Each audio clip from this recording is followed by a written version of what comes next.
Good evening, everyone. Welcome to the West Yorkshire Football Show, our review of England versus Slovakia. I'm Chris Bell, and I'm joined as ever by Lewis Sale. And literally making it in just in the nick of time, pizza to his side, is Stephen Downs. How are you, gents? All right?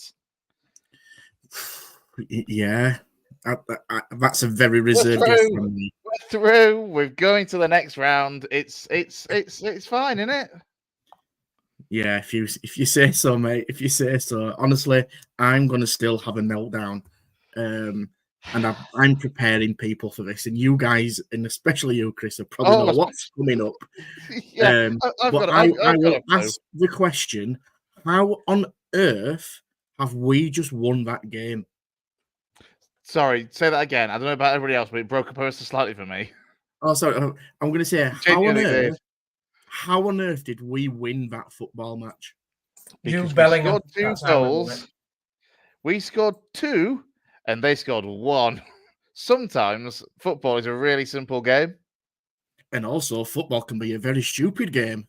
Oh, it can. But we're through. And look, I'm not going to big this up at all. As much as you're expecting me to say this was a whirlwind break performance, I'm not that much of a muppet.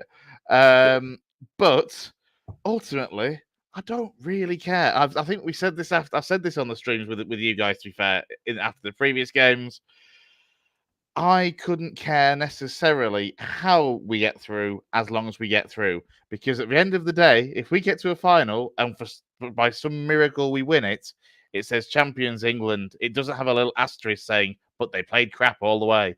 I couldn't care. So look, it wasn't pretty tonight in any way, shape, or form. But we got the job done. I mean, it's just typical, isn't it, that we score so quickly into the second half as well. We rescue it right at the end, and then get that goal right at the start. Sorry, of extra time, that we just couldn't have done it in the 90 minutes. But look, that's football. That happens. I would come to Steve, but he's. we'll wait for you to finish the slice, Steve. It's okay. He's in a good place. I can pick up. You can pick up after me, Steve. You've got something else to enjoy, man. No. It's all right. It's all right. A celebratory pizza. The reason why we won that game is because Jude Bellingham scored what was a great finish. To be fair, I'm assuming this is where Carl's comment is going. I think he should have a knee on there for Jude, rather than Judd. It's like Kez. But ultimately, Kez's brother. It's a quality goal just in the nick of time. Don't get me wrong. He's bailed. He's not just bailed us out. He's bailed Southgate out. He's bailed the squad out of a world of pain at that stage. I will say this, right, and I really do respect you for being the most positive England fan I've probably ever met, right? and I know that Lewis is ready to tear into you at every opportunity on this live reaction, but we are bloody lucky to get through this game. I mean, it's been scored. The goal was scored by a world-class player and probably our best player, in my opinion. And the fact that we got it in the 94th minute, I agree. I don't really care how we've got through. But, you know, you've got to accept that for 93 minutes of that game, we were worse than porridge. In fact, we were some sort of prison food. That's what we were. Just 93 minutes. Just 93. Yeah, well, no, I think. I mean, Lou, it was all positive once after the second goal, but for 93 minutes before, I'm talking before Jude's goal, we were porridge. We were terrible. I think we were absolutely awful for 130 minutes. I'll hand it over to you, Lou. I was trying to do the maths then in terms of just how much added time was there in the end on extra time as well, just to see if it added up. Go on then, Lou. Let's set you up. Actually, before Lou sets off, do let us know your thoughts and comments if you are watching at home or you're perhaps in the car on the way to the cinema. Jay, feel free to let us know your thoughts and comments on the performance. Are you fussed? Are you more just delighted that, like me, that we're through and that we've progressed? I wondered what word you were going to say. Can I just say, Chris, this is your opportunity while Jay's not on here to go full in, mate. So You crack on, son. You crack on. Let us know your thoughts. If you are watching, I say do put a like on the video, subscribe to the channel as well if you've never seen the West Yorkshire Football Show before, and then you'll get other notifications for all the content we do at club level as well as for England over the course of the Euros. Right, go on then, Lou. You are. I mean, look. In fact, I'll set you up with this one. I don't think that was as bad as the Slovenia game. Wow, really? Oh, no, honestly, I don't. The Slovenia game I thought was as bad as Iceland in 16. I didn't think today was. I thought Mainu made a big difference in a positive way. Yeah, no, you might listen. That might be the only thing we probably agree on throughout the whole stream. But listen, I'm with you. I'm with you in respect that we're through happy days. That is literally for me, out of a couple other things which I'll mention later on, the positives to take from this. I have never seen us be so fortunate, so lucky to be in the situation that we're in. And I really honestly think this, and people are obviously rightly come back with their opinion saying, Lewis, you've no idea what you're talking about. We're unbeaten. We're in the quarterfinals. Cheer up, son. All that kind of stuff. But We've had to use the words cheer up son with you a lot, mate. You're an Avenue fan, so. True. I just think we're living in borrowed time with it. I can't see how many more occasions we can carry on performing the way we're performing and expect to win a game. I'm absolutely baffled. I mean, you're more shocked than anything else that we actually did get through that, aren't you? I am, Chris, and I know that we've said it, haven't we, between us, and again, people will probably hate me for saying it. I couldn't celebrate that equaliser from Jude. Listen, it's a moment of brilliance from a kid who's pretty much a generational talent, who tried to do something and were probably a little bit more effective in the Slovenia game, but again was kind of in the shadow of what he's capable of doing, of impacting a game.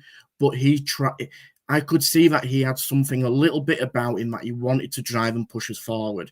And luckily, we've got somebody like him that could do that. I'll also mention, and he was hugely at fault for the goal, Mike Gay's flick on header was sensational as well, because he had to win that header to give us any chance of getting something from in the box. You've got to win your first contact. We've done that. Yeah. And then Jules performed a bit of brilliance that, let's be honest, I don't think anybody else in that team that can do. Let's take it right back from... Go on, Steve. I was just going to say, about his yellow card, I thought Gay had a great game, to be quite honest. I thought he was one of the best players on the pitch again. I thought his yellow was a little harsh that early, and then I thought he was caught out for their goal.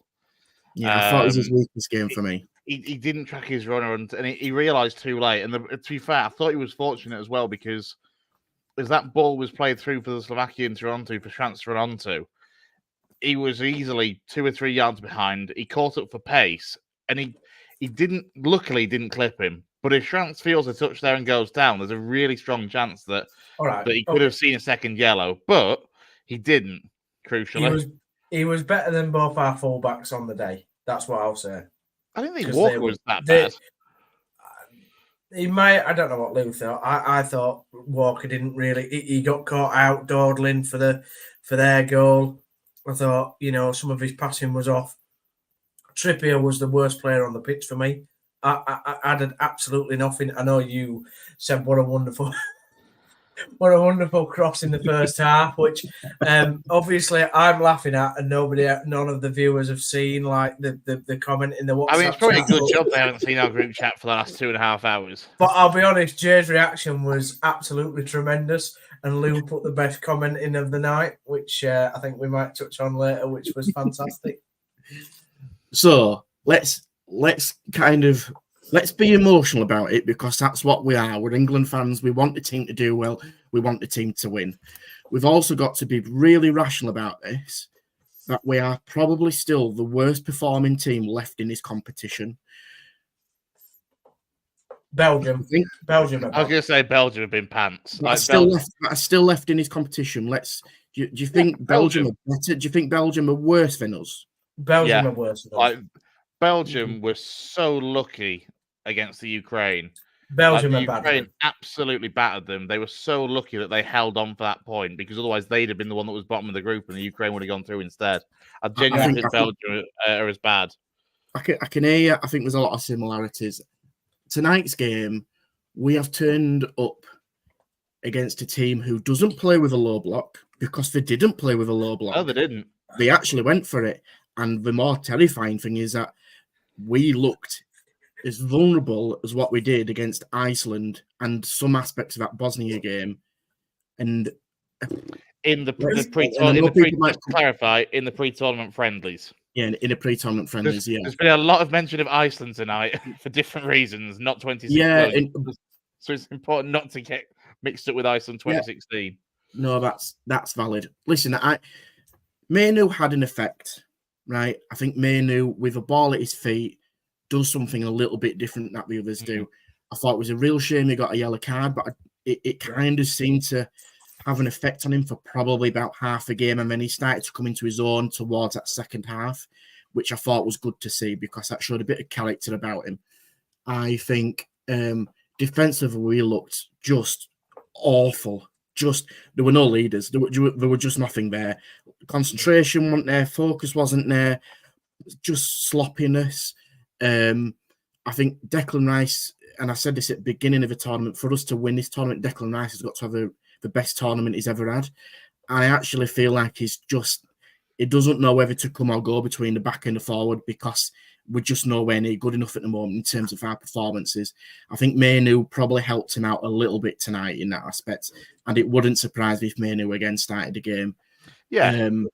I don't think he knows what to do, Lou, just to jump in, because he's gone from being a defensive midfielder at West Ham, protecting the back line, to then being this forward-thinking midfielder at Arsenal, getting onto the edge of the box, having shots, and now we're asking him to go back to his West Ham role, which he's now not done for 2 years. But that's fine. And actually, you say that. He spent half of the season at Arsenal last season in that holding role. And then the other half of the season in that slightly further forward role. So, but the thing is, I'm not being funny. And look, we'll come on to this, I'm sure, in due course about Bukayo Saka. But in terms of Rice, he's a top-level midfielder. He can play multiple roles. He doesn't play in a more advanced role for Arsenal for 6 months and forgets completely how to defend as a holding midfielder. I'm not saying that. So he can adapt is what I'm saying, though. One thing I will say is today, I think it helped him be a little bit more defensive because Mainu, 9 times out of 10,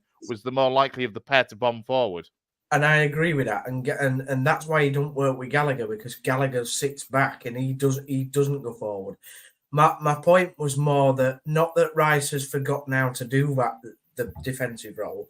My more point is that at Arsenal he's directed in a certain way to play, and I don't think Gareth directs players in the same manner as what Arteta does at Arsenal, and therefore Rice has become confused in his own role. And that's down to Gareth for me. I think, and listen, we're going to come on to it a little bit later. In my opinion, Gareth Southgate's style of football for the players that we've got does not work.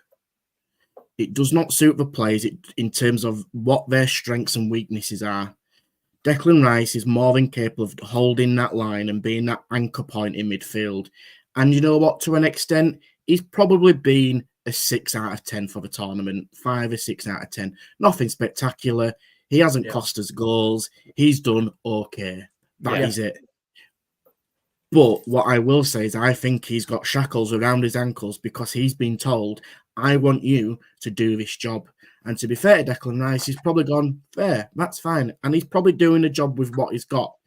The biggest issue for me is everything else that's surrounding this, and we are so rigid. And I said in that extra time, it didn't matter who was playing, who was wearing a white shirt for us. The system was the same, even after going 2-1 up against Slovakia. And I appreciate they're going to throw a lot of stuff at us, right? But as soon as that ball kicked off, we were in our own half again, camped in our own half, not willing to take people on when you got likes of Eze on there, Tony, who's won a lot of free kicks and try and do something. Eze's got the ball to try and run something. And Palmer's on there. And, I thought Palmer, to be fair, made a slight bit of a distance, but flat to deceive. I thought he put a lot of crosses in, but there were nobody really challenging. There were nobody really properly going for it. And again, he's out of position.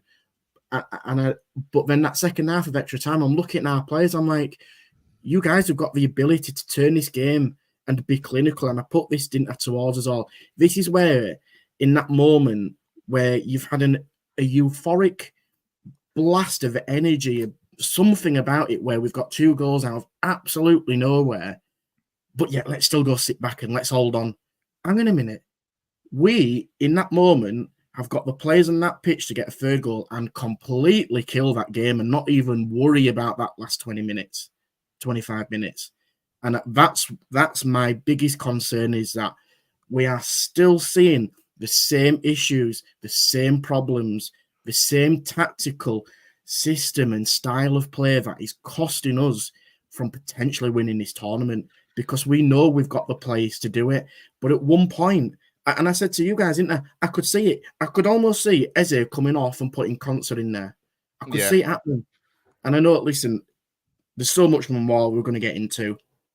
And I honestly do think that I cannot see I can't see how we're going to beat the Swiss in the next game, simply because of the fact, and it's a very naive way of looking at it, and we can go into more detail about it, but Switzerland had done their game against Italy. They coasted to victory. They were resting their best players after 65 minutes. They were in second, third gear. That's what we should be doing against teams in the knockout stages and not even at the quarterfinal stage. And Slovakia are probably on a par performance-wise have been in Italy in this tournament, probably been relatively similar.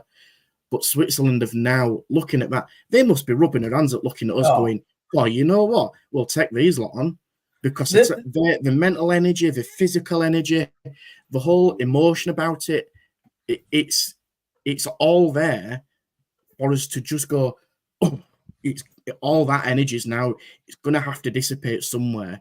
And I tell you what, there's the biggest job in Southgate and the management hands now to get them players physically and mentally ready for the next game, because I don't think, and I could be wrong on this, I don't think that group of players right at this moment are going to be pleased about what they're doing. No, so like what I would say with that is, and I pretty much agree with everything that you say, Lou. What worries me is that when we sat back after we'd scored the second goal, it must be that we've got that much attacking talent on the pitch. It has to be directed by Southgate. That there's no way Cole Palmer is going to sit in the last bottom third of his own pitch to try and move forward. I don't accept that that's something that Cole Palmer is thinking about. I thought Kane, I know he scored the goal, so we're all going to celebrate the fact that he scored the winner. It's about the only thing he did do, to be fair. But I thought his performance again was really poor. There was 2 headers that he had. One that he should have buried, which he missed, and the second one, he didn't even jump for the ball. I don't know if you remember, it clipped off the guy and we got a corner. But Kane didn't even jump for it. Once again, he came back, and I know we've had this discussion before about he's always done this, but at least when Tony came on, we had a bit of stretch. I thought Tony did all right, to be fair. Yeah, I like Tony's introduction. I thought he did well. I think, in the first half of extra time, we were still getting used to that new wing-back system of Eze and obviously Saka on both sides, and we kind of got 3 centre-backs. But it just showed a lack of any sort of plan. I mean, like I say, I go back to it. Without a pure bit of brilliance from Jude, we're out, aren't we? We're all sat here. I've probably finished my pizza. We're sort of sat in as dungarees, and that's it, aren't we? We're out, and probably Gareth's come out and said, "Just you that one, mate. Just you." but Gareth's probably come out at this point and said, I'm resigning from my job because, without that bit of brilliance happening, it's finished. But I'm frightened of the Swiss, I have to say, with the movement that they've got, the pace, the trickery. I think they're a really good team, and I think we just look like sandbags on the pitch. There's not a lot of movement in there, and we play the ball far, far too slow. And I agree, Lou. How is he going to change that in training? because it seems to be a theme from not just the beginning of the tournament, but before the tournament in the friendlies. I'm kind of, and this isn't great for a podcast, I'm kind of speechless with everything that you see, because you've got... But, right. Ultimately, though, you can't be surprised either. No, and that's a more... I know that makes it more annoying, yeah. Yeah, you're right, and I appreciate that, but this is what really, really worries me, is that we've got different points in the game where... So let's take it right back to the beginning, right back to the beginning again. And I'm calling this out. The team is getting leaked before kickoff. Yeah, well, which talked is about that on the stream. ridiculous. There's been so much more of this time around than ever before in terms of knowing, like, the fact that everyone's been saying for at least last 3 or 4 days, oh, it's gonna be Mainu in for Gallagher. It shouldn't be so. It shouldn't be that way. It shouldn't be that. It's out there in the domain, in the public domain days before. And then we've got Trippier playing at left back, which has been an issue all tournament. We've got again Foden playing on left wing, who I actually felt looked frustrated to me because he just couldn't do what he wanted to do, and he's desperate to play on that like inside left edge on that attacking kind of line. And Trippier stretching the game, but Trippier can't run forward because he hasn't got a left foot on him, really. It's there for standing on. And then you've got, again, you've got Rice kind of floating, wanting to do a little bit more, but restricted in what he wants to do. Bellingham on the back of a game where I think he even admitted it in an England kind of YouTube thing that we do, where I think he just said he were tired. So we've got a player already who's, even before he's got into the environment, knows he's carrying that energy with him at some point. And then during the game, we're seeing Saka put at left back, which I know we'll probably talk about more straight after this point, who's never played under Southgate at left back or left wing back before, who also made sure that Trent Alexander-Arnold would not get in an England squad unless he was centre midfield, but brought him in at right back. And then he puts Cole Palmer, who's a number 10 again, on the wing. He's got Eze, who's arguably one of our most talented players with a ball at his feet in the final third, at left wing back. And he's got Saka at right wing back. At that stage, though, I will say that's in reaction to going ahead, isn't it? It's having to move the places you've got, with what's on the pitch to try and work out a system that is more shoring up rather than anything else at that stage.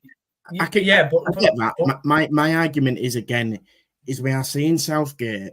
He looks like he's panicking. He looks like he doesn't really kind of know what he wants to get out of a team when we're backs are up against it. He doesn't have a plan B, C, D, where actually what we've got out of tonight is a massive, massive amount of luck because we were absolutely awful. A bit of quality from Jude when it really, really mattered to us.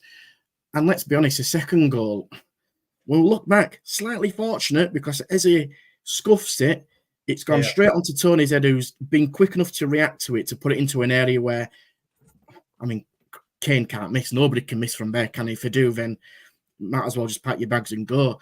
So my point about this is that the issues still remain, and I don't want to be a negative Nelly over it because we've got through, and this is where we've wanted to get through to it, haven't we? This is ultimately what we wanted to do, is to get through, win the game, and do what we needed to do. I'm coming back to Carl, but I just want to make a point on Bellingham. But I agree, Carl, but I also really, really worry for us because we just seem to be hanging on by an absolute thread. And there's no conviction. There don't seem to be momentum with it. Even tonight, when we're going 2-1 up in extra time, when you've got, like I said earlier, that energy that everybody seems to be behind you, and you still fall into the same habits. There's no, I just want to see us take the game and be clinical and manage the game properly. Instead, we're happy to defend our box and think we're good enough because, let's be honest, we're not really good enough to do that against the better teams. I also think on your Bellingham point, right? Yeah, he says he's tired, which is not good. Him saying that, but I thought Lee Dixon, he don't make many good points, but I did think he made one good point where Bellingham goes into a hole where, like, so he can float about. But then because Foden comes in overtime and Saka tries to stretch the play on the right, Bellingham doesn't know where to run. And therefore, like, what happened today was Rice wants to move up further up the pitch. Mainoo's on the right of the mid of the two, and he wants to move into an area. And so I think Bellingham feels all the time there's either somebody coming into his area or there's nobody making a run for him to pass the ball onto. And I think that's where his frustration is.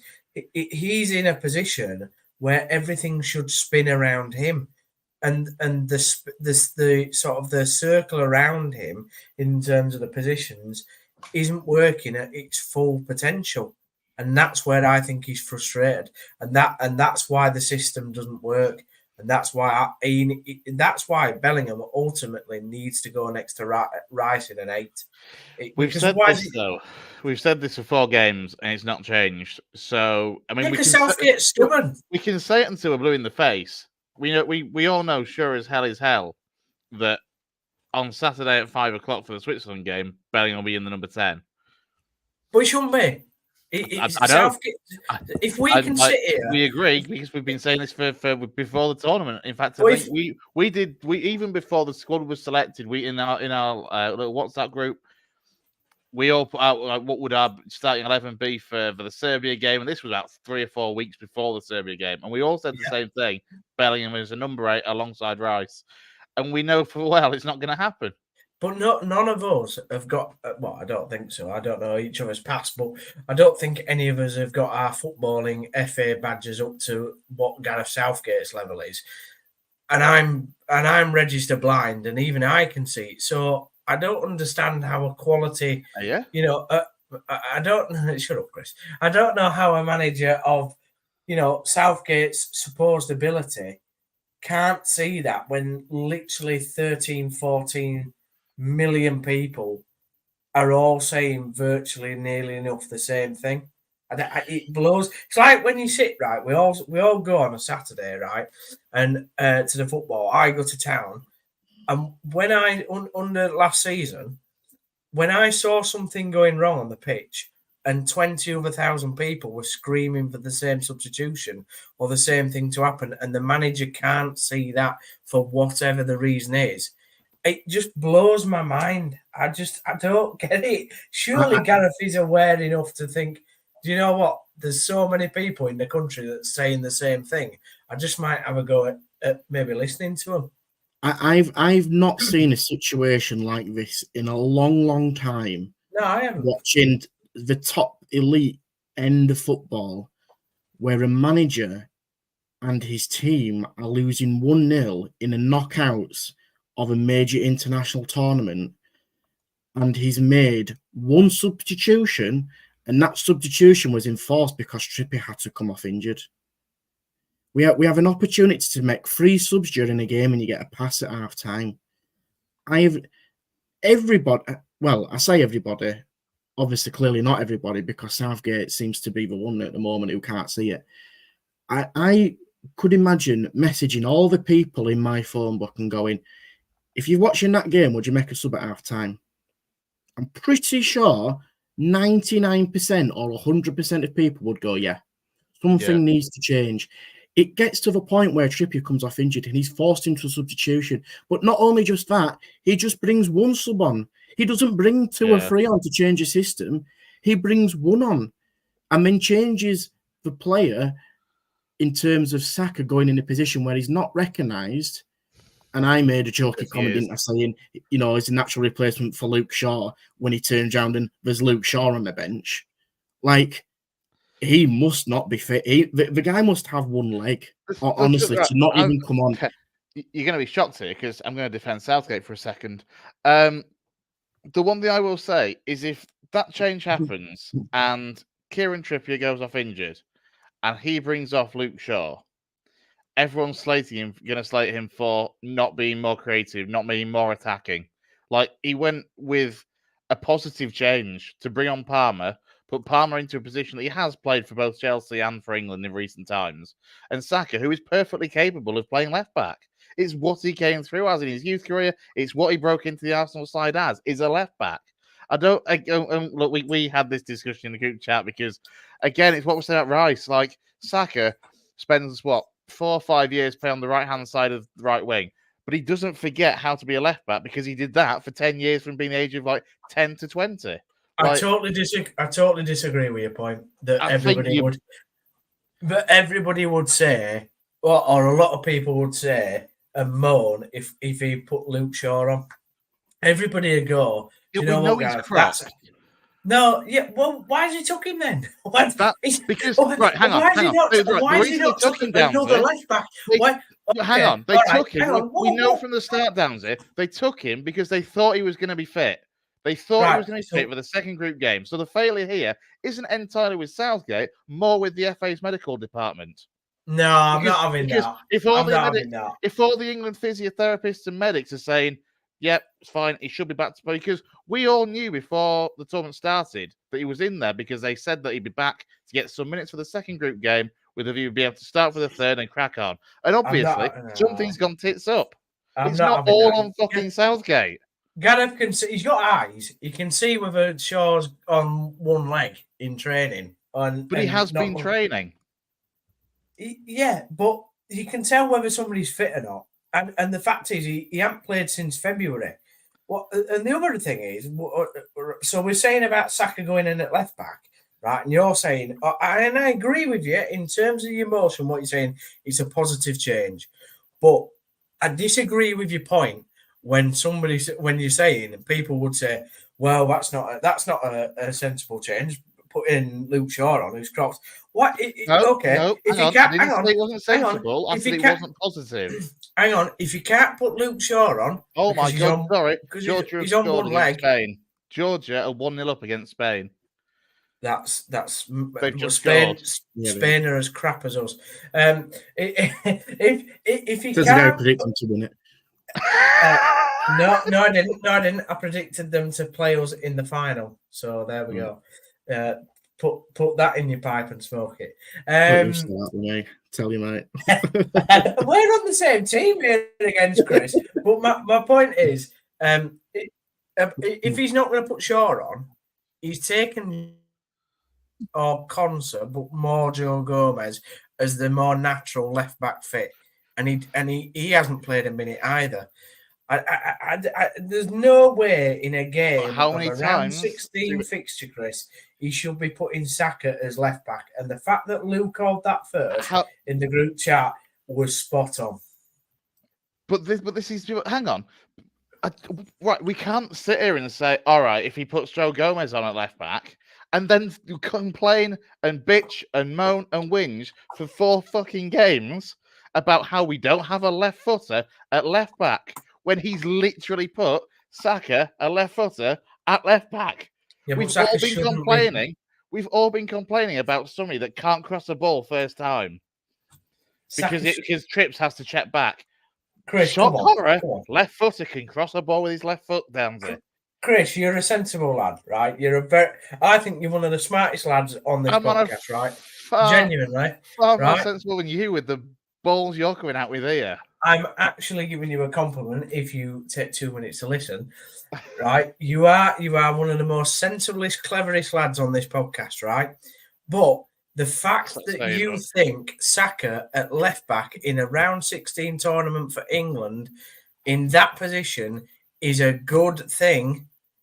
I just don't get why it's a bad thing. I don't get how it's a bad thing. Because you called it first. Come on. I don't get how it's a bad thing, though, when we've all been slating the fact that we haven't got a left footer at left back, and he puts the left footer at left back, who has played left back for years, and we still complain. Sorry, you still complain. He hasn't played left back for years, though, has he? Yeah. As a kid, what did he break into the Arsenal side? Like, he's only, 23, 24-year-old now? Maybe 25? So he spent maybe the last 5 years at Arsenal as a right winger. He came through at Arsenal as a left back. It was his sodding position down there. And as Lou said, he came out of his mother's womb and he's changed. And so has Saka. Yeah, but he can't go back to being a baby. Saka can go back to being a left back. Well, that joke could have gone way wrong then, but Unbelievable bullshit. Sorry, Lou, go on, mate. Lou, come on. I'm not speaking bullshit, am I? I'm not. You're desperate to side with Dowsy on this. No, I'm exhausted from watching not just us up in England. I'm exhausted from the. How do you think the people watching at home are feeling? No, honestly, anybody watching this deserves a medal themselves. Listen. I don't want Saka left back. I don't think Saka can do the job that we need him to do at left back. I think there's other candidates who can be better there. And listen, Chris, I 100% see the rationale of having balanced left-footed player Can I on add that one more position. thing? No, you can't. I'm talking. Just a little thing. So, no, I'm talking. It is just Slovakia. It's not Brazil. It's not Spain. It's not. You know what I mean? It is Slovakia. He's more than capable of doing that against Slovakia. He's capable of doing that against Switzerland. Right. Okay. Right. It's not like we're playing a world of a team today, are we? It's Slovakia. Yes, they were decent going forward, but he's not being tested against like Lamine Yamal. Sorry, Chris, just to remind you about what you said about Serbia, and we all called the performance that, and you went, "Oh, Serbia's a good side. They're a fantastic," and we all said the same thing. Didn't say fantastic. I said you need to give them more credit than you did at the time. So let's just part that, right? So yes, Slovakia are not on the same level as some of these other teams, but I haven't really seen many teams who are outstanding in this tournament. My question is then, next game against Switzerland, who does he play at left back? Kieran Trippier's injured. Kieran Trippier's injured. Saka. Well, depending on Shaw's fitness. But Switzerland are better than Slovakia. They are, but if Shaw's not fit, then what else do we do? Apart from Gomez. But he hasn't really played, has he? So you'd start Saka at left back in a back four against Switzerland. To be fair, I'm not opposed to the three at the back. No. I'm finished. No, I'm fine with if he plays four at the back, you think Saka's the best option at left back? I think he could do a job. I mean, it's that or Gomez, isn't it? Don't deflect the question. Do you think Saka's the best option at left back in a back four against Switzerland? Well, what are we talking? Like, No. Pin him down, Lou. It's not difficult. Do you think Trippier's... Right, hang on. You're saying Trippier's injured? No, you are, because we all know, and I know, he's going to play Trippier there because he's not going to be like if he's fit. He'll play there. He's injured. In the scenario, Trippier is not fit to start the game against Switzerland. What about Shaw? Is he fit yet? In the back four, no. In the back four, is Saka the option that you would say to start the next game? Let's see about Gomez. So probably, yeah. Him or Gomez, isn't it? Great, Lou. What's going on? Lou, what is happening? Like, I don't understand how we've gone all this time about whinging about the left back. Well, I mean, go on. Let's get some comments in on this then, because if Trippier is injured and Luke Shaw isn't fit, who would other people play at left? I mean, I'm guessing you two are going to say Gomez. Yeah. Yeah, even though he's not kicked a ball the whole tournament, and again, we still have the same issue that we've had with Trippier of a right. Do you want to play Ramsdale up top? Tony hasn't kicked the ball. Hang on a minute. Tony hasn't kicked the ball in this tournament, and he's persisted and winners free kicks. He's done well, Shirley, to be fair. No, it's fine, but I'm just saying it doesn't solve an issue. It still leaves us with the same issue as Trippier. Right. So I raise a second point then. Okay. Go on, man. So in a back four, you're playing Saka if Trippier's not fit. Okay. Matt Gay is suspended for next game. So you're willing to have Saka, who's not really a left back, in a defensive position alongside potentially Eric Konza and Lewis Dunk. Oh my God, Lou. That's terrifying to use your word. Terrifying. I really don't think it's that scary, if I'm honest. What? Are you honestly jesting? Is Gomez much better at left back than Saka? I bet defensively he's a better defender than Saka against Switzerland. Yes, I do. Chris, absolutely, have you lost your mind? Chris, genuinely, have you had something to drink that's not quite gone down well, mate? I'm just looking at the fact that we've been complaining for how many games about one issue. We're And yet getting a bit we're weird just going about to it, go with Chris. the same issue, though, then. I'm Should we honestly. play I'm looking- Ramsdale up I'm top? looking for different options rather than consisting with a right footer at left back. Oh my word. Actually, Oh my word. let's throw in the other name that's been talked about for left back that people have talked about could play there. Adam Wharton. I'm not saying necessarily I would, but he's an What? option. He's a left foot. What? He's a better option than Saka. Yeah, I'd probably go with that. Actually, I'd forgotten about Adam Wharton. He's only I mean, I would backtracking play him now. there because again, it's a square peg round hole job. But I'd play him there at a Saka every day a week. Yeah. Oh my So God. I actually can't believe it. Where we're in a situation right against Switzerland in the quarterfinal, and Switzerland have been. They have looked good, very good. Structured, disciplined. They've got a plan. They've got a strategy.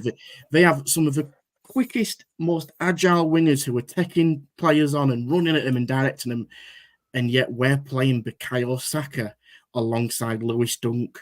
And let's just Only remember because in your team. you are let's forcing just my remember hand for here this by one. having this back four. If it was actually me, I wouldn't go for the back four. I'd go for the three at the back with wing back, and then way Saka can be a wing back. Yeah, but Gareth plays a back four. Wait, hang on. How did we finish that game? Oh, Chris, come Hang on. How did we start with 2018 World Cup? Three at the Come back. on. It doesn't look. Hang on. Again, though, it's like yes, he's played that, and okay, he hasn't played this tournament. Professional players aren't incapable of changing the system. There is no reason that he couldn't change. I'm not saying he will. No, hang on. I'm not saying, Downsy, that he won't. That he will. I'm just saying there's no reason that he couldn't change to a different system. Okay, there's no reason, but what you're saying is, what you're saying is, you've reached for the fact that he changed the formation at the end of the game in extra time because he had to. He was going to, absolutely embarrass himself going out of the competition, so he had to change his formation, right? Go ultra attacking. You've then reached for 2018, 6 years ago, and let's just remember we had different players in 2018. Right, quite a different squad that he could move around. Do you honestly think though that they've spent 6 weeks in a training camp training one formation? Yeah, no, but I bet because Saka's not been playing left back in training. Yeah, exactly. That is Needs the point. Must, Needs most, but they haven't been working 6 weeks on a training camp down. You know what the scary thing about all this is? I actually wouldn't be surprised if he played a back three with two wing backs against Switzerland. Yeah, I wouldn't, but I'm okay with that because the professional footballers, they play different systems at club level. They can play different systems at international level, and they're not going to have spent 6 weeks on a training camp training 4-2-3-1 for 6 weeks. Okay, then right. So listen, then. So your back. So obviously you're having Saka as a back four, left back, amazing. Back five, right? Who is in your back five against Switzerland? All right, I mean, you can tell me yours. Trent, right wing back. Kyle Walker, right centre half, because he's played there before for England in previous tournaments as well, not just today. Stones, Dunk or Concert. It's not a glamorous pair of options, is it? Either. Probably Concert, just because I'm not a huge fan of Lewis Dunk. And then on the left, again, I suspect Trippier will be there. I suspect he'll start that. Who was your right wing back, sorry? Trent. So you put Walker and Trent on the same side? Well, why would you not? You do again. You're aware that Walker's played right-sided centre half in a back three. No, I'm aware. I'm aware of that. But why? Yeah, are we also aware that Southgate doesn't play Alexander-Arnold at right wing back? No, and look, having Walker. You asked me what I would pick. No, listen. No, that's fine. I did. So, listen, all right, go on then, Lou. What would your back fives be? Go on, Downsy. Does Lou want to go first? Or no, go on, Downsy. I'll ask you. He's properly pied off, isn't he? Well, I wouldn't play back five. I wouldn't play back five. You've got to go on. Tough. You've got to play back five. What's your back four and what's your back five? All right, my back four is left back is Joe Gomez, an actual left back. Shock. Centre back. Centre half. Go on. Yeah, but he can play left back. But never mind. Which he has done for Liverpool. Centre back is Gay, and Gay suspended. he's got Concert and Stones, and right back is Walker. And then for a back five, if I have to go with a back five, my right wing back's Walker. My right centre back is Concert. My centre back is Stones. My left centre back is Dunk, which I hate, but we're gonna have to chuck him in. And my left back is Gomez. That's my back five. This is my thing though with Dunk is that I would rather play. In Trent fact, as a no. right- hang on, I would rather play Trent as a right wing back than have to play Dunk as a centre half. If I'm honest, I'm just switching it. Sorry, Dunk, because of his pace. He's not obviously he's the slowest centre back that we've got. You will play him as the centre back, and I will play Stones as the left centre back. Sorry, that's the change I will make. Interesting, because I always think the quickest should be the man in the middle to recover. But either way, go on, Lou. Also, by the way, do comment your back fives and back fours. I'm going to say for a whole multitude of different possibilities. Like if there's a plane crash at a training camp and everyone dies, who would be your back five? Like, wow. Wow, we've gone there. We're going into some really deep, weird scenarios to be fair with this whole conversation. We're here now. We are, and we have probably gone slightly off the topic of discussing some of what's happened tonight. But I think this is a major point that we've got to think about for Switzerland, because we are now in a situation where we have to face them because we've scraped through, haven't we? My back four would be Walker, Stones,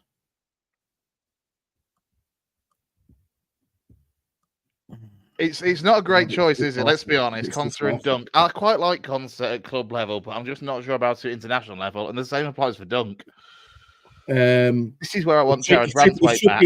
If Trippier is not fit, then you're probably going Concert, Gomez. In my opinion, if Trippier is there, do I get the sense that you would go Gomez as the centre half? If Trippier is there, I would put I'd put Trippier in ahead of Gomez just based on experience. But there's nothing else other than that. If Chip's fit, would you go Gomez though as the centre half ahead of Duncan Concert? No, I think I'd put Concert ahead of Concert. Fair enough. I think for a back five, I would go your centre backs is Stones, Concert, Gomez. Stones. My word. Kyle Walker, Stones, Gomez. And your wing backs. But this is why I would put Trent as a right wing back though, because I trust Kyle Walker's pace as a right side centre half. Concert and Trent, but he ain't going to do that.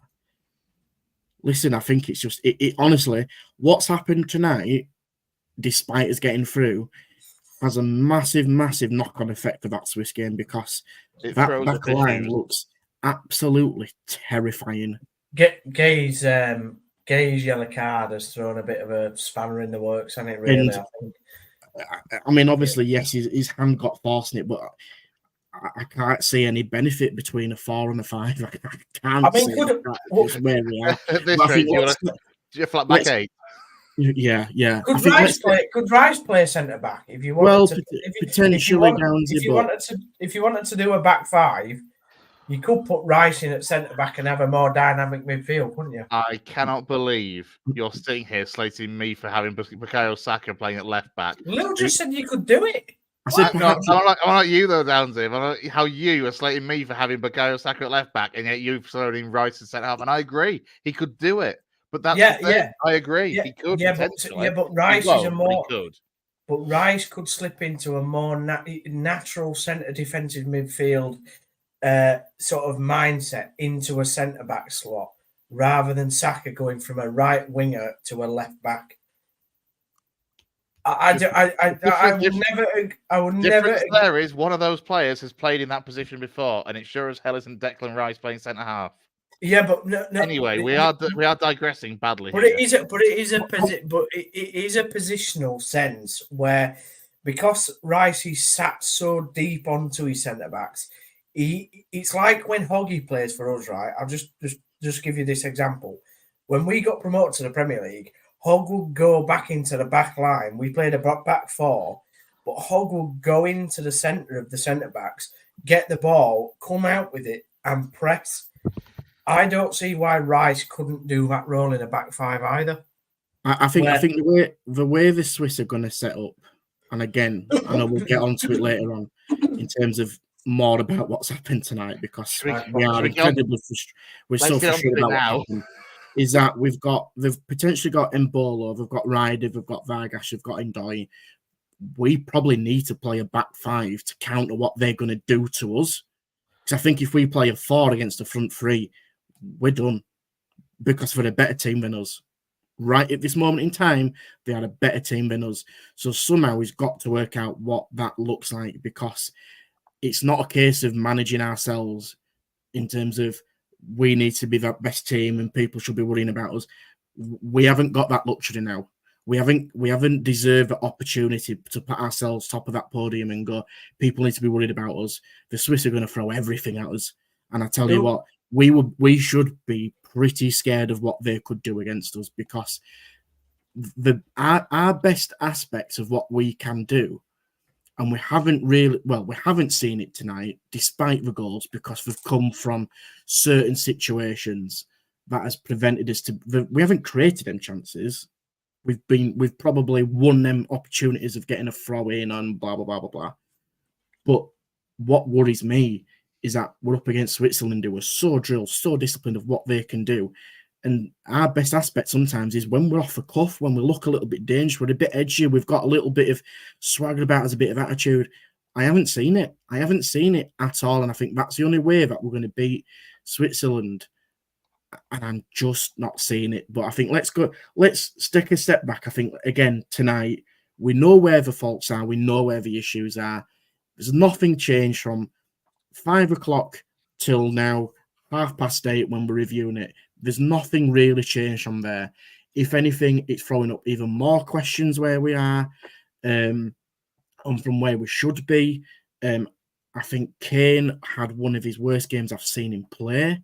I think to Downs' point earlier, where Bellingham's trying to do his job, but he's also trying to do a 10 role. He's also trying to do a 6 role, but he's having to also press as a number 9.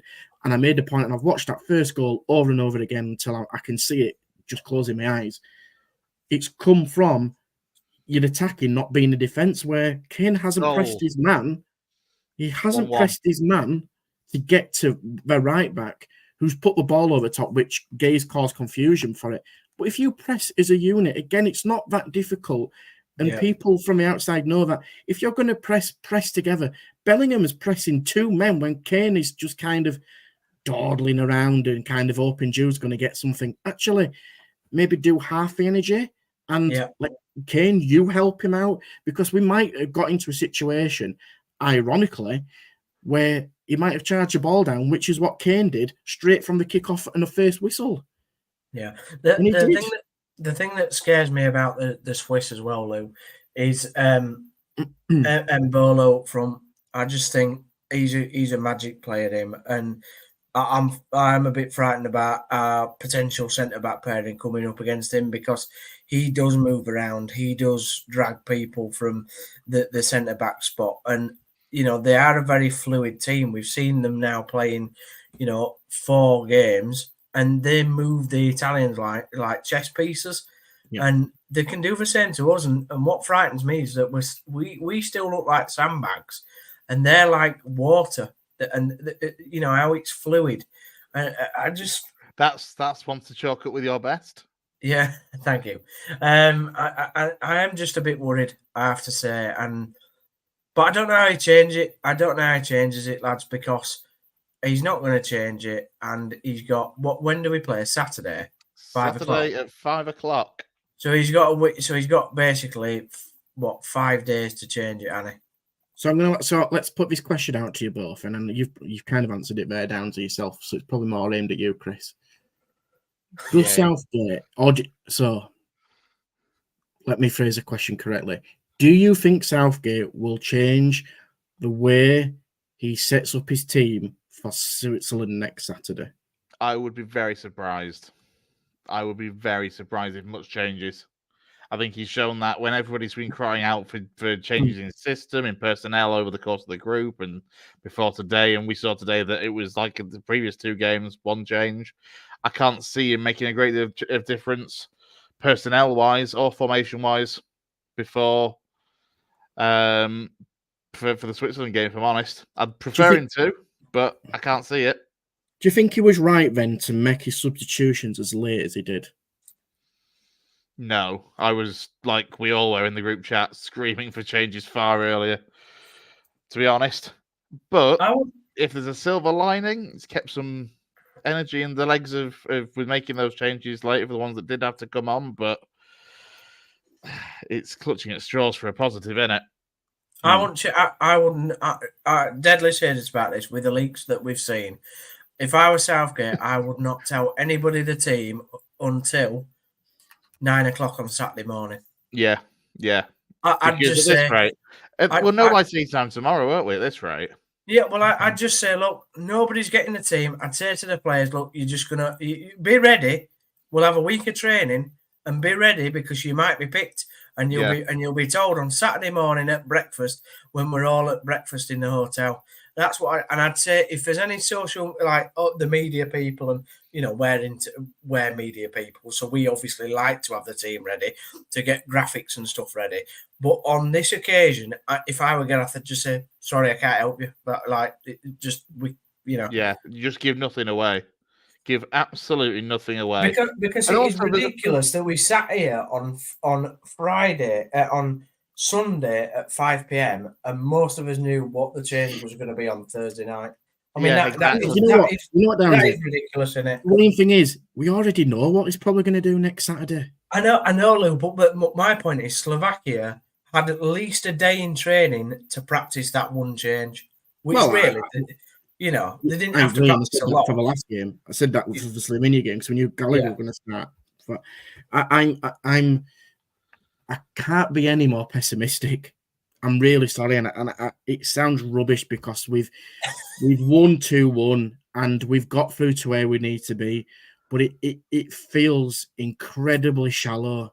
It feels so unjust, and I know sometimes you don't always get what you deserve. I completely appreciate that, but I was in this position 3 months ago when Town beat Millwall in the last minute with Reece Healy, and I was like, we're still going down. So I've had this feeling before.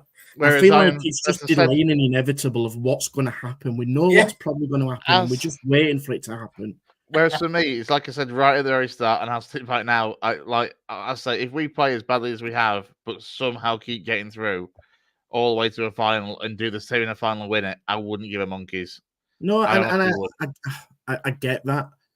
And again, people can get the comments in and they completely disagree with me. And I said this to us guys, didn't I, the other day, which is absolutely mind-blowing to say this, but the way that we're going, it feels like it's just, I don't know.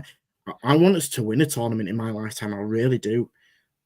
And I'm all for performance, results or performance. I really am, but I don't know if I could feel that real connection, that real buzz if we won it the way that we're doing it at the moment. You wouldn't celebrate it, would you, Lou? No, I would. I would. Excuse me. Obviously, I would. Lifting trophy, and Lou's just going, bloody crap that. Lou switched off. He's watching Gardener's World on BBC Two. I would. I just feel so short of what we should be doing. And I'm not trying to big us up into be the best team in the world because I'm realistic to know that we're not. I know that we're a pretty average team, but with the quality of players that we've got available to us, we should not be an average team. We should be exciting to watch. We should be comfortable against teams like this. We should be going into the Switzerland game as what Switzerland have been doing to other teams. We should be in the same situation Switzerland were yesterday, where they're able to take players off and rotate things and do what we needed to do. Instead, we've got bloody Bukayo Saka at right wing back and Eze at left wing back, holding on to one in the last 2 minutes of extra time against Slovakia in a last 16 game. Here's a question for you, Lou. Dead serious, Chris will like this. Here's a question for you. Right? Knowing the quality of squad that we have, and you compare that to how Scotland went out of the tournament, who has actually had the better tournament so far in terms of who's let down their nation most? I think the Italians. No, between us and Scotland. Lou was very sorry. hard on the Scottish. So, Scotland turned up to the tournament knowing that they will be going home after the third game. Everybody knew that. Yeah, but we've had a better tournament in Scotland. Even I'll admit that.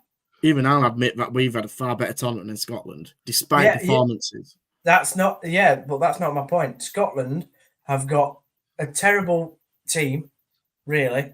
Apart from McTominay and probably Robertson, they are championship players, right? Tierney. Maybe Tierney, but the rest are championship players, right? We've got world-class individuals that some of these individuals are the best player literally in the country that they play in. And we stank the place out, probably on par with Belgium, maybe not as bad as Italy. But my point is, who has actually let their nation down more so far, Scotland or England? In terms of expectation, in terms of performance. I don't think it's that comparable, if I'm honest. No, I don't. I don't think it's that much. You can draw that much of a comparison because it's chalk and cheese in it. For one country, there's an expectation of winning it in England's case, and for Scotland, there's an expectation of really before the qualifying started, just trying to make the tournament in the first place. Really, I bet you'd have. Different levels. I bet you'd have had a different answer if we'd have gone out tonight, though. It's different levels, though, isn't it? And yes, it would have been majorly disappointing if we had gone out tonight, but ultimately we haven't. So we can't have disappointed tonight because we're still in it. We're we're 2 stages further than Scotland now, and we're a stage further than the Italians, for example. So what I'm going to bring in now, because I'm just looking at BBC Sport, if I was just sharing my screen. A little disappointed there. I wanted you to back me up. No, I know you want me to, but I couldn't get it. Sorry. There's a few quotes, obviously, that were on the screen there from the likes of Jude Bellingham. What's he said there? I know what I can deliver in those moments, regardless of what people say. I've done it this year for Madrid. I've done it before for England. Just happy to help the team. Love this. On where he places the goal in moments of his career depends how we're lucky in 2 weeks.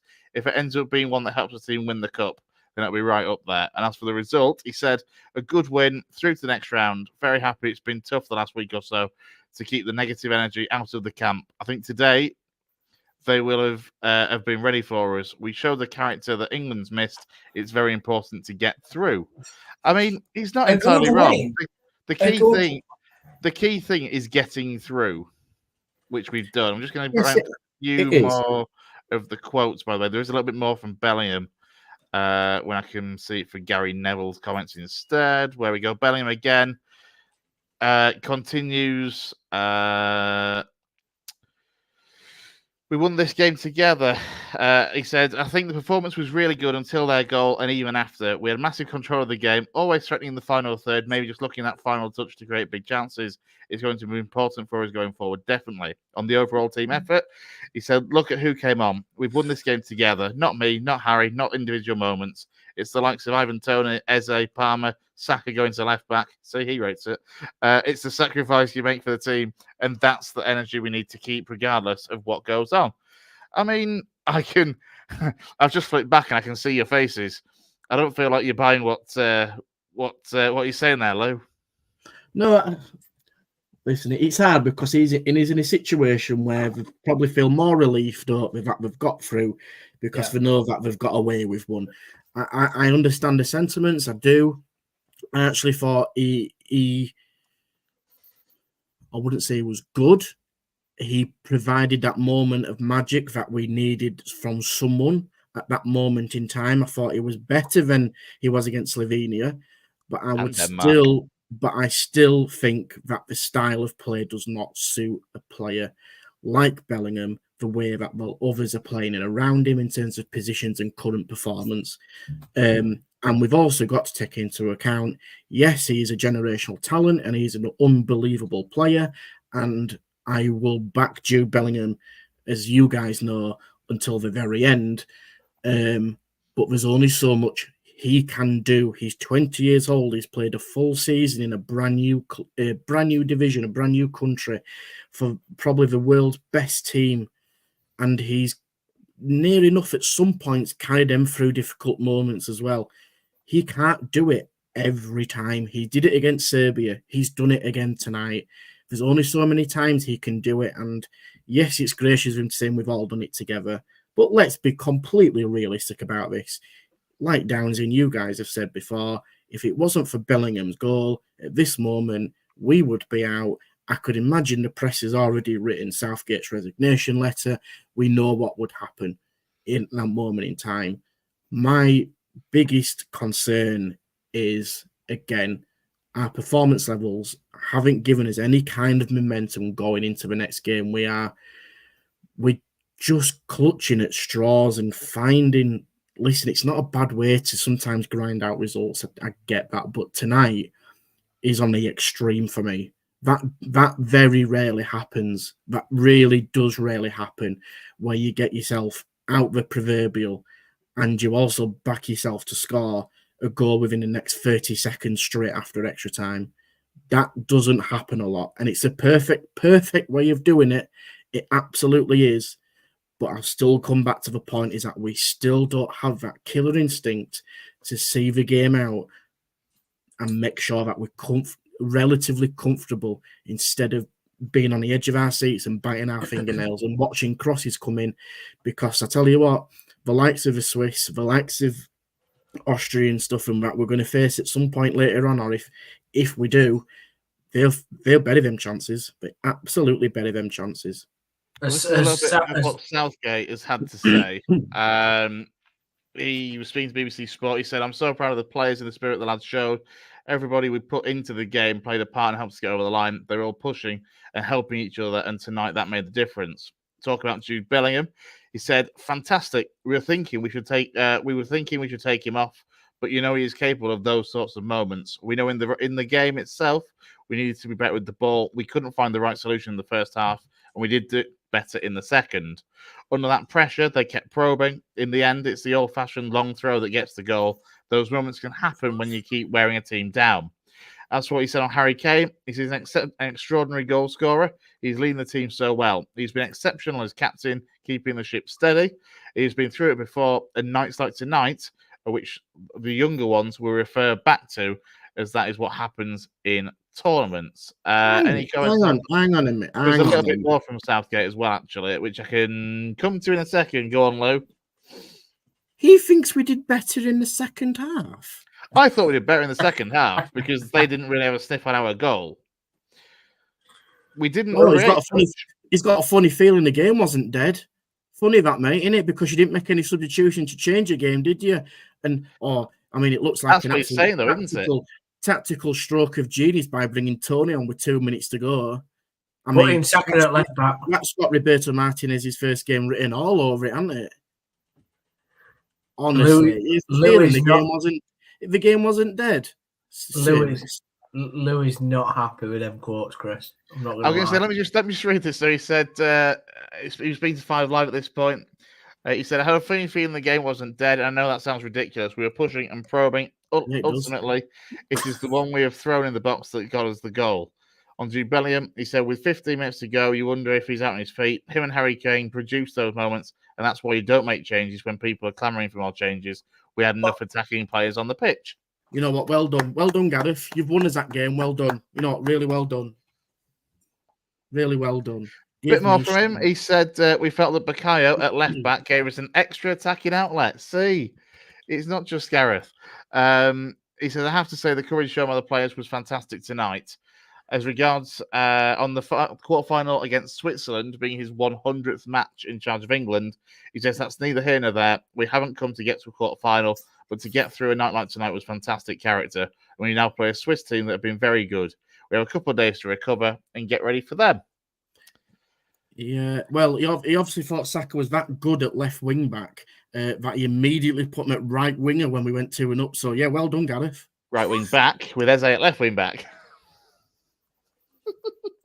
Lou's genuinely fuming. You know what? No, I am because I thought you came on quite calm, Lou, but now you're going to go off angrier than what you come on. But I mean, I'm watching as an emotional fan, right, who has 0 coaching badges, 0 coaching experience. So listen, I'm that person who is saying, I think he might know better than an England manager, which sounds absolutely ridiculous, right? But we are 1-0 down in knockout tournament football in a major international tournament. And he thinks that the game isn't dead and decides to not make the number of substitutions. I'd be surprised if he even knew we had an extra sub to use in extra time. In the 93rd minute, Lou, as well. Let's not forget personally, that. For me, and I could be mildly off the mark in here, it really reeked of sheer stubbornness to believe that his way is going to work. His way is going to work, and that's the only way that's going to be. Well, you know what? Sometimes you might need to switch things up a bit, shuffle it up a bit, because Slovakia swapped wingers, and it brought them back into the game. We got an equaliser out of an old school long throw, flick on, and an unreal finish. That isn't tactical genius. That isn't about not bringing players off. That is actually put the bloody ball in the box and see what you can do with it. And you know what Gareth's response to that will be? I don't even want to know. No. I don't really know. Gareth's response to be head up, sunshine, and cheer up, Buttercup. Put your tears away. We're through to the next round. That's what he would say. Listen, I'm probably being harsh on him. I am probably being harsh. But he, for me, and I know Jay made a point in another podcast, and I agree with him, where you see managers who do weird things that you just probably don't expect them to do and feel so against the tide of what you'd expect a manager to do and what you've seen the world-class top elite managers do to change games. And I do think this. I think he's got away so much tonight. I think he really has, because I have never known a situation where we are so bad and it wasn't working and he doesn't make substitutions and he only did it because Trippier got injured. Like, we've got 5 days, Lou. We've got 5 days, Lou. Do you sack him and get Klopping? For God's sake. Well, you know what? Stranger things have happened. He thinks Saka's all right, so why not? What? So you'd sack him? You'd sack him?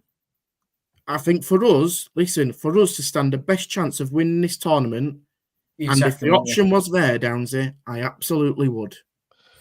Just because, by the way, you consistently say that I'm the one that loves Southgate, I am just going to make a quick point that at 6 o'clock tonight, so just at the start of the second half, I did put into a group chat, can't wait for the long, not the hour one, a different one. Can't wait for the long, drawn-out 4-month process to come up with Gareth Southgate's successor, only for them to give it to Lee Carsley. But you know what, Chris, right? I was like, that was me at 6 o'clock, by the way, expecting, we're going out here, and he's gone. Listen, and well, he would have been, wouldn't he? He'd have been gone tonight. He would have had to resign straight after the match. After the game, if we lose that tonight, he's gone. I listen. How can I put this? I said this when he got appointed, and Chris knows this. To be fair to us guys, some of us we've not known each other that long. But I actually said this in a previous podcast where he was a good appointment because it's something that it would see us build foundations, build a base of where we've got to. And I know we've all made the various points before where he's given us some memories that we probably didn't think we were going to have. And he's got the country and the fans galvanized us together and really kind of a bit of siege mentality. And I still think it's one step too far now. And I think hindsight is a wonderful thing. It really is. But I would have now said, after that Qatar, and I think I said even after the Qatar against France, you know what? It's time to move on. Let's see what else we can do. Because I still believe that the way that we are going at the moment will not win us this tournament. And I know that it's crazy because we're unbeaten and we're somehow grinding results out and we're pushing our luck so much, but we're still doing it. I can't see how we are still going to beat the Swiss or the Austrians or the Turkeys or Romania or whoever that would be in the semi. The luck's got to run out at some point. It doesn't go on forever.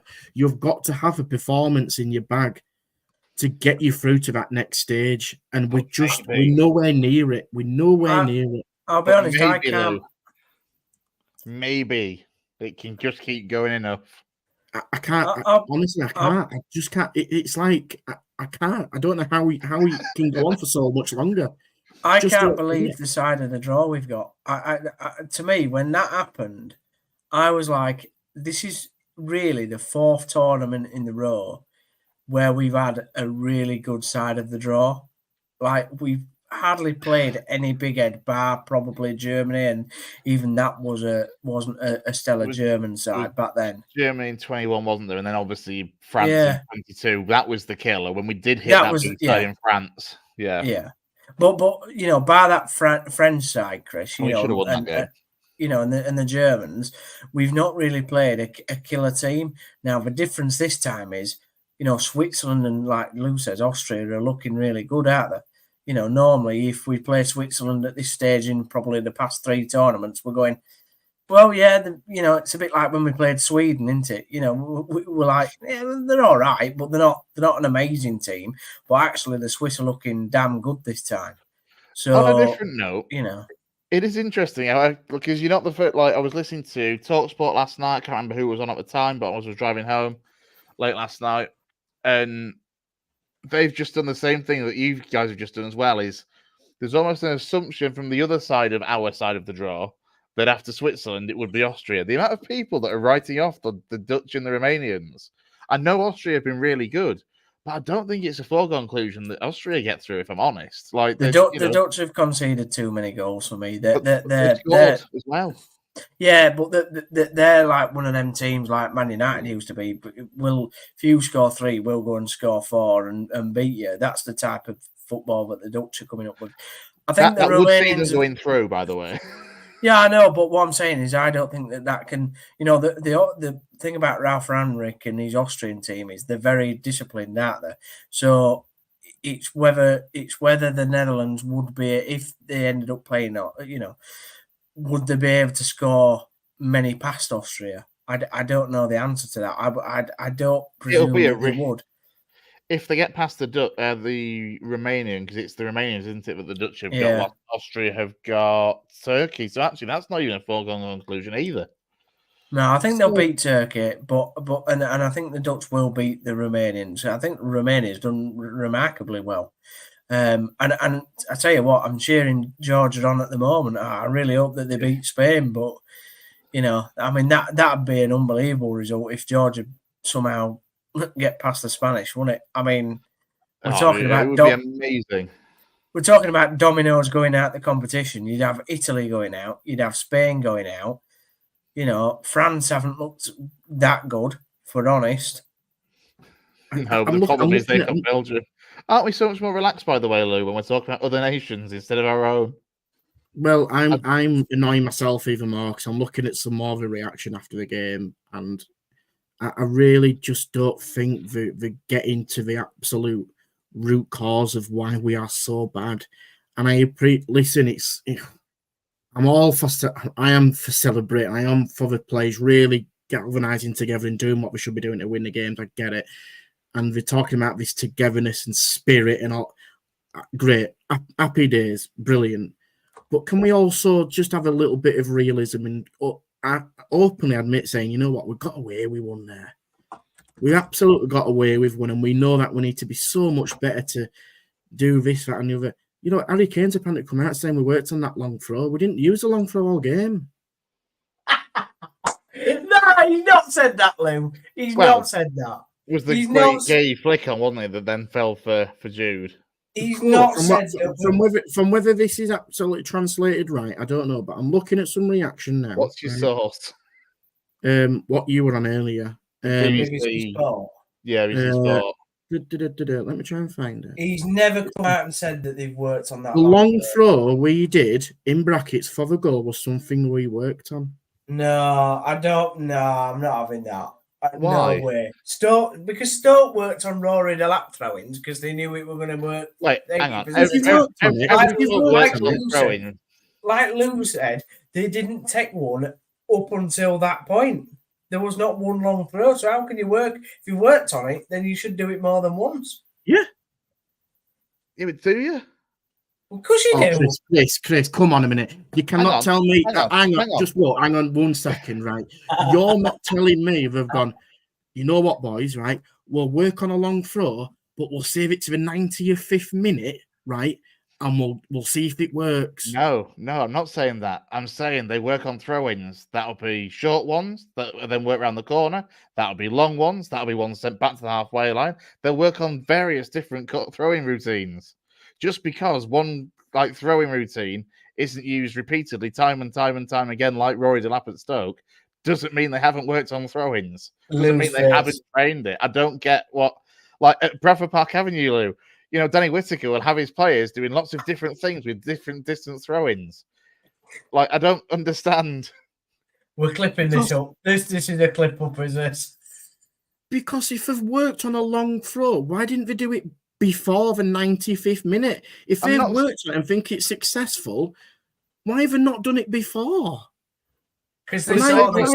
My mind. No, I'm just saying. I'm not saying. I get what you mean, and I kind of agree with you because I love a long throw-in and a target man as much as the next person. But what I'm saying is, just because they haven't used it before doesn't mean it's not something they haven't worked on. You see, how many times you see different corner routines? You can't use the same corner routine time and time again because the opposition know what to expect. It's the same principle. Hang on, no, it isn't. No, Throw-ins are as critical of a set piece as corners are in the game. Chris, come okay, on. no, you're right. No, all right, I agree with you that. But so I'll throw this challenge, right? Well, you don't have to. But what I'm trying to say, right? So just hold on a second, right? Whoa, we're during the game, who was taking the corners at the beginning, right? Trippy was taking the corner. Trippy was taking the corners at the beginning, right? Kane then said to Foden, "Can you put corners in?" Right? Yeah. Foden put two corners in that were aimed at Kane. Kane had a header that was blocked in front of him, and then he scuffed a half volley, and then they were given for a push in the box, right? Yeah. So that's clearly been worked on, right? So if we've worked on a long throw, why did we not use it before the 95th chuffing minute? Chris, the thing is, Chris, the thing is, I'm not arguing that point. I think that's a bit strange too. But I'm just saying, just because they've only used it once in that minute doesn't mean it hasn't been worked on. But I disagree. But Chris, I disagree with two of your points, and I agree with Lou. They would have used that before the 95th minute if they purposely worked on it, and they've worked on Slovakia's inability to defend long throw-ins, which is the idea of a long throw. That's disappointing. If they've worked on the fact that Slovakia have an inability to defend long throw-ins, then you would use the long throw-in tactic before the minute that we did. Secondly, my second point is I disagree with you when you say that throw-ins are like corners, because throw-ins can work. A corner routine, I agree with you, can't be the same twice because it's planned and the defense knows what's going to happen. A throw-in is a throw-in. It literally is launched into the box for somebody to head on for an attacker to go towards the ball. It's not the same as a corner. It's not the same as a free kick. I disagree with you. Set piece coaches work on everything. And they do. I'm not saying that they don't. Throw-ins are 100% included. Go to any club, you speak to any set piece manager. I don't understand what you mean though. I'm not saying that they don't. They're not as intricate as what you're making out a corner kick to be. They're just not.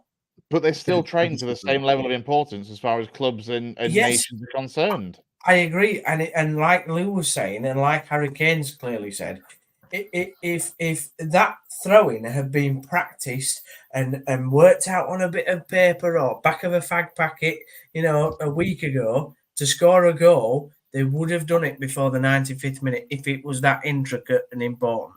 But clearly, it wasn't because they didn't do it more than once, did they? Have I lost my mind? Right. Harry Kane speaking to ITV. Oh no, this is a new set of quotes, isn't it, that you found? Stop. I want to end this thing. No, I want to hear what he said. It looked tough for a second, but you keep going. Yeah, it looked tough for a second.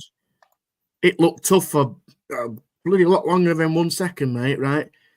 Jude Bellingham scored an unbelievable goal and he's kept our tournament alive. Agree. His goal was one of the best in our country's history. Oh my God, he's not said that, has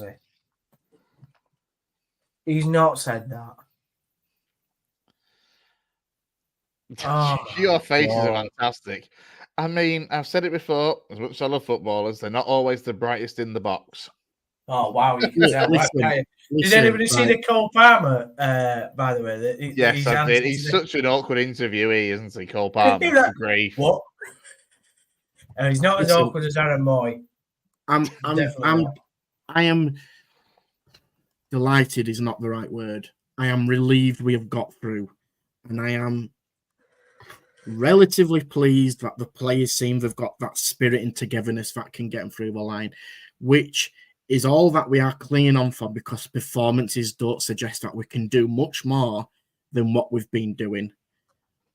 But there's a massive but in this. We have to change things dramatically to give us any chance of getting past Switzerland. We said this against Denmark. We said this against Slovenia. We said this before Slovakia. And yet we still got through the same situation. Is it coming home, Lou? Is it coming home? Is it coming home with Saka at left back? Is it coming home with Saka at left back? As long as we are in it, we have a chance. It's coming home. And on that bombshell, we should.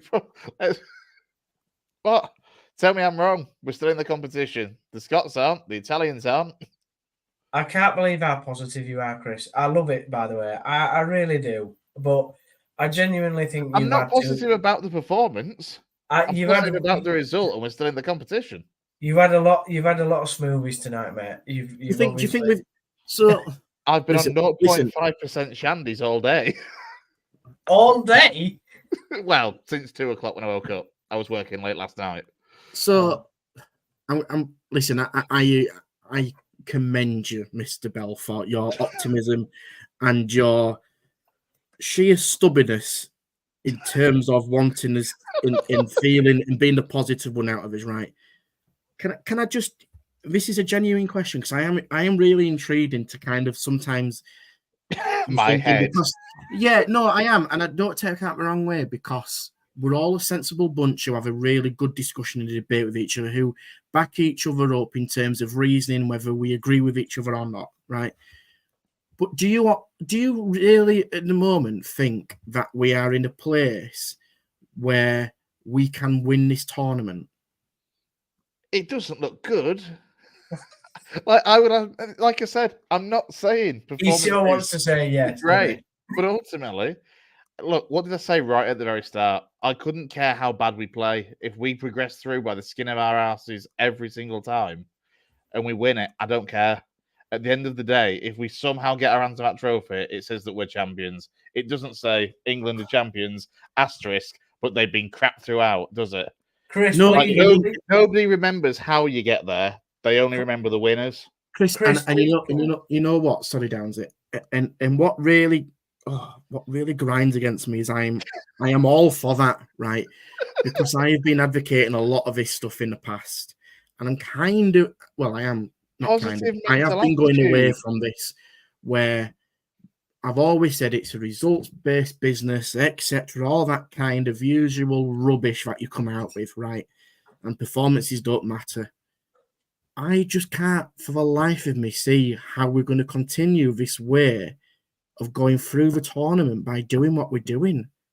Do you, honestly? No, really? maybe not. Like when we get, like don't get me wrong, the Switzerland game, I genuinely think will be bloody difficult, and we are going to have to improve the level of performance, I think. But if it comes to Saturday, like I'm really hoping, by the way, Lou, that you and me are going to be watching that game together somewhere. I know we've got possible plans of getting to a local non-league game, haven't we, somewhere on Saturday? So I'm really hoping we get to take in a non-league game and then watch that together, because honestly, we should film it for the. We should do a live stream from wherever we end up, because you and me will be interested. But genuinely, it's just one of those. Like, yes, we've not been great throughout the tournament, but we are still progressing through the tournament and being this bad. Like, I'm look, again, I've said it how many times, when I'm the positive one, we know things have usually gone wrong. But I'm fed up. I've seen so many years of England and negativity around England that I'm just binning it off. I'd rather just be happy that we're there and cracking through it. And if we go out, we go out. Like, as I say, I put in a group chat earlier that after an hour or so, I was ready for, like, right, who's next England manager then? And that discussion, I was yeah, this probably isn't going to work out. Who's next? Right. I'm just like, you've just got to be positive in life. Like, I'm fed up of being negative in life. No, I listen. Chris, I'm all can I make a point? This will be interesting. Chris, you are like the type of person, right? And I really, really respect and love your positivity. But you are the type of person, right, to go to a restaurant and have a crap meal, right? Food is cold, it's burnt, it's the worst meal you've ever had. And you go to the waiter, that was fantastic service, that, mate. I'll give you £20 extra tip. Cheers, son. Thank you very much. And you walk out and you smile. I'm going to pull you up on this one. You have picked the worst possible analogy, because as a fat lad, I appreciate good food and I do not like bad food. So you have picked a terrible analogy unusually for you, mate. You've picked a bad one. I would complain to high hell. Well, my analogy performance tonight has been average, just like England's performance. That's what I would say. But enough. Your performance has been enough, and that's what's been enough for England to get us through today.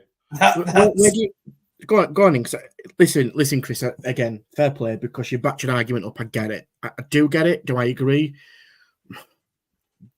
A bit of it. No, he's just wrong. No, he's wrong. He's got an opinion. No, he's just wrong in it. Tongue in cheek, but you're right, because you're grinding out results, and it just the result is all that matters. I get it. I get that, right? But it's the bits around it that I just can't see as having that substance behind it to get the next result. I mean, where do you think it gone? Am I expecting us to win this? No. Have I ever expected England to win a tournament in my life? No. So nothing has changed in that. I know, but as long as we're in it, we've got a chance. I agree with that, but I just can't put up with what we're watching at this moment in time. What were you going to ask me, Lou? It's a similar question to Chris. Final question. In terms to yeah, I mean, an hour and a half has flown by. If anybody's still watching, I mean, I don't even. Ian's not commented, so I think even he's turned us off. I was going to do 20 minutes, by the way. In terms of where do you think we are, Downsy, at this moment in time, where do you think we are, and what do you think we're going to do? So where we are is, I think we're a squad that is low on confidence. We're with a manager that I genuinely believe has come to the end of his time, and he doesn't know how to react to situations. But he's a bit like President Biden, right?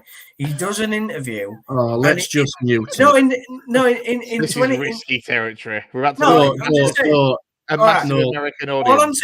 All I'm saying is he started well, but his performance in this tournament has gone significantly downhill as a manager, and therefore his ability to change games and understand the team has got worse. At And I least think, Southgate can remember his own name. yeah, that's true. But I think the problem that he's got is he's inside his own head and he actually thinks that we're doing okay. And everybody's shouting outside the room, you're not. And this is how you change it. What I would do for the Swiss game, and I agree with you, Lou. I've agreed with you a lot tonight in terms of the Swiss, the Swiss attack.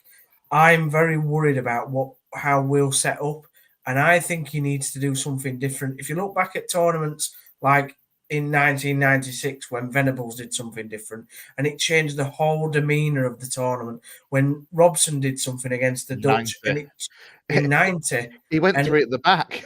Yeah, he went through it at the back, but it changed the whole dynamics of the tournament. It made our creative players in Gaza, be able to get on the ball and do what I think. I think Southgate needs to do something like that.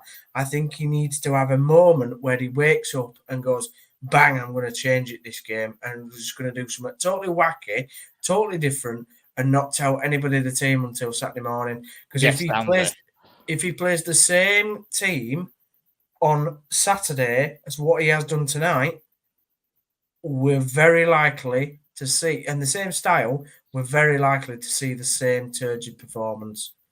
And that against Switzerland, if we do that tonight against Switzerland, we will get rolled over. 100%. Final thing that I'm going to say on that is actually, I don't think confidence is that low within that group. I really don't. They seem, as always, as together as ever for me. In interviews, in the way that they come across on the pitch with each other. Admittedly, there's been one or two more little disagreements and niggles, shall we say. But at the same time, when things are going well, they seem as together as they always have. For me, and look, I appreciate that isn't transferring itself into performances, but I think actually as a group and as a dressing room, I don't think there's any issues. That I think they genuinely all back each other, they all trust each other, and they sure as hell trust and back Southgate, whether we like it and whether the public like it or not. Those that are with him on a daily basis clearly back him, respect him, and enjoy working for him. But if that's the case, then why is it going so wrong? If they've not got problems with each other, progressing through the group stage and the round of 16. If they're all getting on, they all love each other to bits, and they absolutely love playing for Southgate, and they think he's the best thing since sliced bread. Then why are we playing in the way that we're playing? The players can't enjoy playing like they have tonight. They can't come off the pitch and think, you know what, I absolutely loved that game of football. Thought we were fantastic. I know they've got to say that to the press, or they've got to say, something similar. It's an impossibility, though, for us to know like what they actually feel, and like we've never been in their shoes. Like we're never going to be in their shoes. Sadly, I'm never going to make it as an England footballer. Like I don't know. Do you agree with that, though? You've got to agree with that, Andy, Chris. You can't be. There's got to be something materially wrong within. I don't think there's anything wrong within that camp, apart from perhaps the tactical aspects and the defensive mentality that Southgate has put on it for years. But obviously, it's also worked to an extent for the last 6 years by getting us to where we have. I honestly don't think there's any mentality issues within that dress. I don't know what you think, Lou, in terms of inside the camp, but for me, nothing is like we've had camps before which have screamed car crash and and even before that under Sven there was all the talk like since that though, and all the players, the former players that kind of regale tales from back then of the United players would sit together, the Liverpool players would sit together, players didn't really mix or integrate or mingle. And actually, I've since said that that's kind of put a bit of a negative actually for me on Premier League games, because games against the top sides, like there used to be proper hatred between each other, and that isn't there now. You end up seeing Manchester City versus United, and afterwards all your England players that are friends as well are there hugging. But actually, I think that's kind of had a bit of a detriment to the league game. But in terms of the actual inside the camp, I don't see any fractions or fallouts or that's unless Anthony Gordon falling off his bike is just a cover up and somebody's actually lamped him. I think you're right. I think you are spot on with that. I don't see it. I think they're very, very together, and I think if anything, they're probably even more together with some of the criticism they've probably had. It's probably meant It's they've kind of hunkered in a bit. I think it's probably brought them closer for tonight than it may have done during the group stages. I'm not saying they already weren't before, but I think even more so.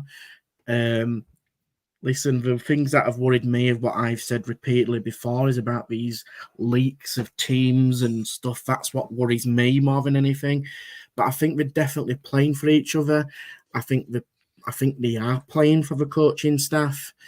I think that sometimes their comments are a little bit maybe over the top in terms of we're all in this together and there's a spirit and a togetherness, and I get it. I 100% get it, but I think we've also got to appreciate where we are at the moment in terms of performances. And it's probably a good job they are where they are. To use an analogy like Downsy would do, it feels like the group have now moved from a kind of kindergarten to a secondary school and are almost outgrowing the manager now.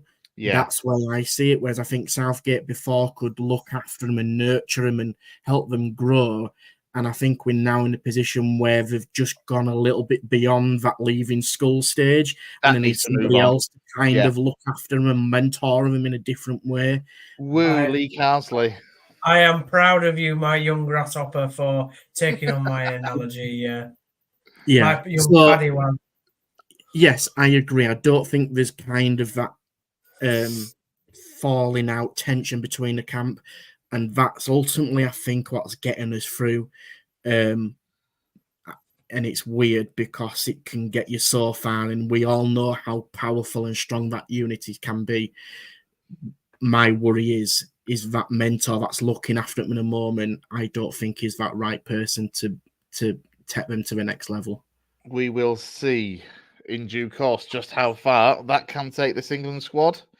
But I think we should probably wrap it up about there. We've done far longer than we originally anticipated doing, it's fair to say. But thank you, as always, to Stephen Downs and to Lewis Sale. Also, a couple of other bits that have gone out on the channel today. This morning, Stephen Brown and Jason Booker, they were talking Leeds United and Archie Gray, and what we have 9:30. Anybody seen if the Archie Gray deal to Spurs has gone through yet? I've not seen anything as yet. And Downsy, you were on, weren't you, with Callum as well, talking Huddersfield Town? Yeah. So just talked about pre-season, whether the Alfie May deal is going to go through. And yeah, a couple of other bits. Obviously talked about Town's 5-0 victory over Emily. I was there. Yes, which you were there and had a nice picture with Emily's media and marketing manager, Chrissy. And you were very impressed with the programme that I basically produced. I was going to say, honestly, flicking through this is like reading like Downsy's autobiography. Every page is basically done by him.